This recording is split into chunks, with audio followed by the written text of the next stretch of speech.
पाठ 4 के प्रश्नोत्तर हल करेंगे। पाठ का नाम है चाणक्य वचनानी। चलिए बच्चों आगे बढ़ते हैं। यहाँ पर प्रश्नोत्तर देखते हैं। तो सबसे पहले दिया है प्रश्न नंबर 1, एक शब्द में उत्तर लिखो। तो यहाँ पर इसके अंतर्गत का नंबर का प्रश्न है, अपठाथितः अपाठितः बालः कुत्र न शोभते। उत्तर में लिखेंगे सभा मध्य। इसके बाद ख नंबर पर आते हैं, महंताधनम किम। उत्तर में लिखेंगे मानः। ग नंबर पर आते हैं, तक्षकस्य विषम कुत्र वर्तते। उत्तर में लिखेंगे दन्ते।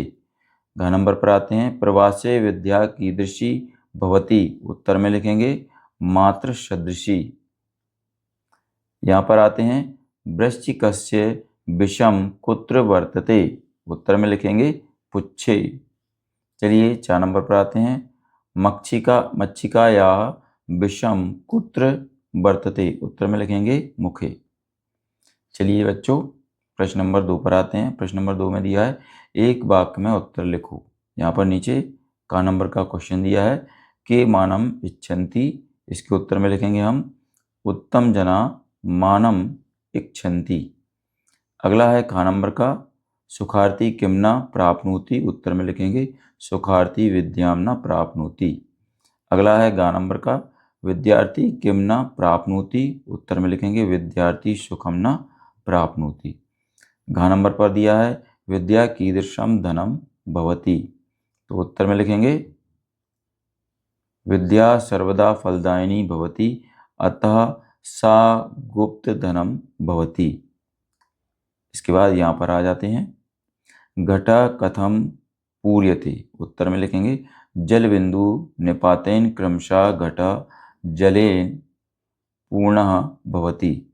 इसके बाद प्रश्न नंबर 3 पर आते हैं, कोष्ठक से उचित शब्द का चयन करके रिक्त स्थानों को भरो। तो यहाँ पर क्या करना है, रिक्त स्थानों को भरना है। यहाँ पर ये कोष्ठक में शब्द दिए हैं, इनमें से हमें रिक्त स्थान भरना है। तो चलिए का नंबर के में हम क्या भरेंगे, उत्तमा। ख में भरेंगे सुखम और गा में भरेंगे मुखे। घा में भरेंगे कुलम और या में भर देंगे बकोह। ये बकह, ठीक है।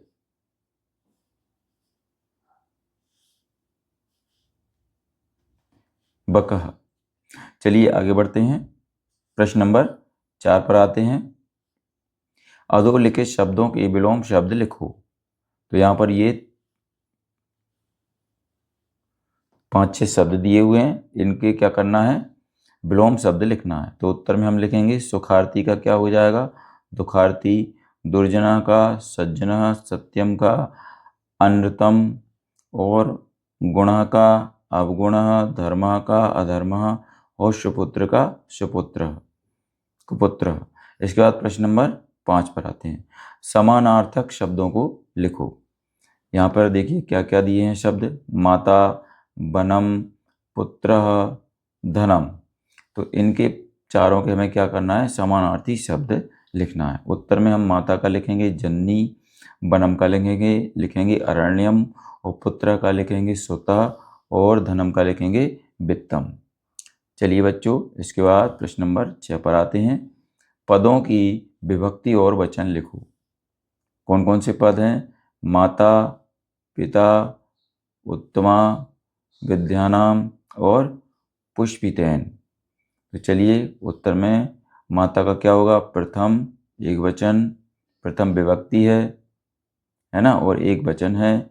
और इसके बाद पिता का है, प्रथम विभक्ति है, एक वचन है। उत्तमा प्रथमा विभक्ति और बहुवचन है। विद्यानाम ये षष्ठी विभक्ति है और बहुवचन है। पुष्पितेन ये क्या है, तृतीय विभक्ति है और एक वचन है। चलिए बच्चों प्रश्न नंबर 7 पर पहुंचते हैं हम। 7 में दिया है, क्रियापदों के धातु वचन और पुरुष लिखो। तो यहाँ पर कौन कौन से शब्द दे रखे हैं, पूर्यन्ते, सेवध्ये, इच्छन्ति और लभावे। उत्तर में हम लिखेंगे पूर्वन्ते का धातु और वचन लिखना है। तो पूर्व का धातु क्या हो गई, पूर्व, और वचन क्या हो गया, अन्य पुरुष, यानी बहुवचन। ये पूर्व अन्य पुरुष हो गया और ये क्या हो गई, बहुवचन हो गई। इसके बाद सेव मध्य पुरुष हुआ और बहुवचन हुआ। इच्छ का अन्य पुरुष हुआ, बहुवचन हो गया। लव का उत्तम पुरुष है और द्विवचन है। चलिए प्रश्न नंबर 8 पर आ जाते हैं। अब श्लोकों के अंशों को उचित रूप में जोड़ो। यहाँ पर देखिए ये श्लोकों के अंश दिए हैं नीचे, इनमें हमें क्या करना है, इनको सही रूपों में जोड़ना है।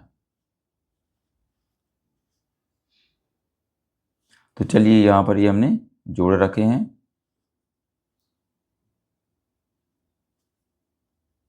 इसी तरीके से आप भी इनको जोड़ियाँ मिला सकते हैं। देखो का नंबर का, इसको हम 2 नंबर, इसको हम का नंबर को हम किससे मिलाएंगे, 4 नंबर से, नीचे सबसे नीचे 4 नंबर से यहाँ पर।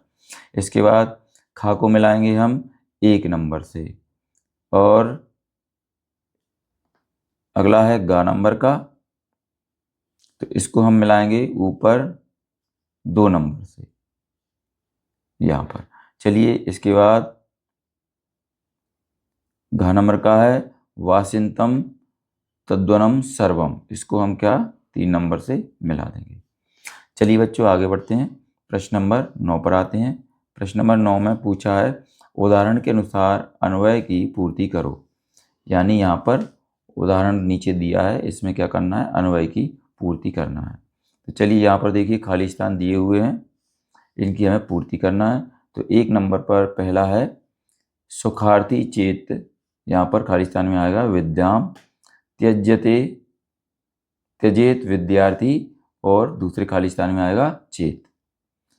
इसके बाद है सुखम, इसके बाद जो खाली स्थान है उसमें आएगा त्यजेत, और सुखार्थिना विद्याम, यहाँ पर आ जाएगा त्यजेत।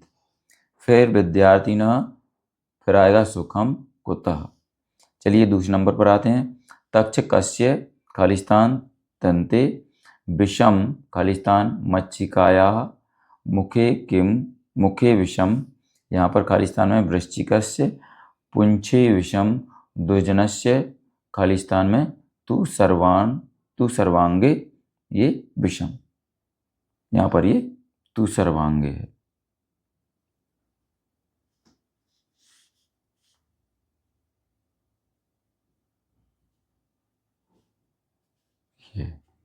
चलिए बच्चों यहाँ पर ही हमारा अध्याय पाठ समाप्त हो चुका है।